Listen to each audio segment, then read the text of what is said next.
अर्जुन कह रहा था कि मैं गुरुजनों को और जो उसके आजा थे भीष्म, इनको मारना नहीं चाहता था।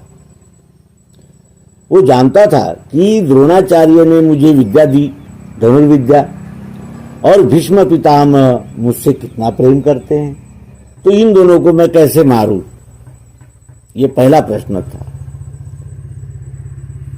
लेकिन भगवान श्री कृष्ण जी ने उसे कहा कि इस तरह अगर बम फोड़ दिया, जाने दो, 4 आदमी मरे, कोई बात नहीं। चलते चलते कोई किसी ने किसी को लूट लिया, चलो होता ही रहता है, ऐसा कहकर छोड़ दिया, तो यहां जो सामान्य जनमानस है वो कितना पीड़ित होगा।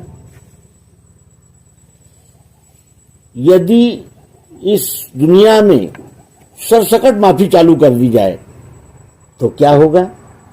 उस्मान बिन लादेन, सद्दाम हुसैन, अफजल गुरु, ऐसे लोगों को यदि हमने पकड़ के फांसी पर नहीं चढ़ा दिए, उनको जेल में नहीं डाले, तो क्या हाल होगा। ये तो सामान्य उदाहरण है। विकराल रूप से इस सारी विश्व में ऐसी यंत्रणाएं हैं जो अपने मत को, यानी जैसे दादागिरी से ही लोगों को मार देती है बगैर किसी स्वार्थ के। हमें आप रोक नहीं सकते, हम जो चाहे सो करें। तो क्या ऐसे प्रवृत्ति को सजा नहीं देनी चाहिए।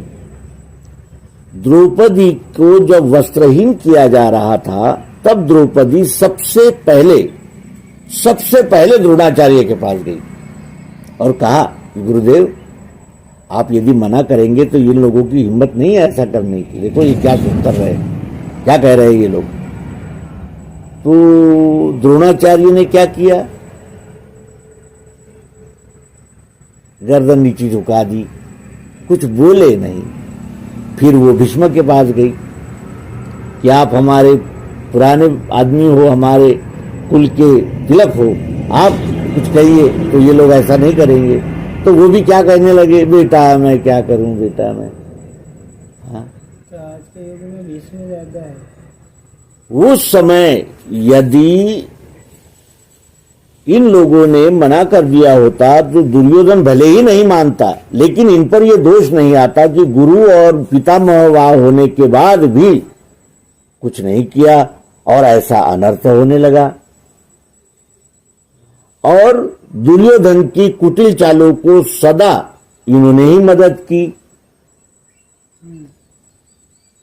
तो बुराई करने वालों का अगर हम निर्दालन नहीं करेंगे तो यहां शांति की स्थापना नहीं होगी।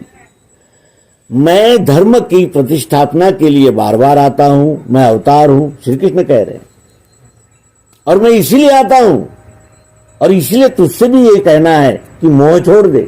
मेरे है, तेरे कैसे है। ये न्याय की ओर जब बात रहती है तो ये गर्दन झुका देते हैं। तो ये कैसे है। और मेरा बेटा है, चोरी करके आया है, करके छोड़ दो, और पड़ोसी का बेटा है, चोरी नहीं किया है, तो भी उसको पकड़वाओ। ये अगर होने लगा तो इस विश्व में कितना हाहाकार हो जाएगा। इसीलिए अर्जुन, तुम्हें सबसे पहले इन्हें मारना है। यही है वो दीवार जिसके पीछे खड़े रहकर ये दुर्योधन सारे उटपटांग काम करता रहता था। आज फैसले की घड़ी है। आज इस धर्म युद्ध में, उसे धर्म युद्ध क्यों कहा जाता है, क्योंकि वो न्याय के लिए युद्ध था। क्योंकि अर्जुन तो कह रहा था कि मुझे कुछ नहीं चाहिए, छोड़ दो, जाने दो, हटाओ। ये न्याय के लिए, धर्म की प्रतिष्ठापना के लिए किया गया युद्ध था। फिर वो आगे कहता है कि मैं अपने श्रेष्ठ गुरुजनों को मारकर जीने से तो अच्छा है कि मैं भीख मांग लूं। देखो क्या कहता है, भीख मांगने को तैयार है लेकिन अपने गुरुओं पर हथियार चलाने के लिए तैयार।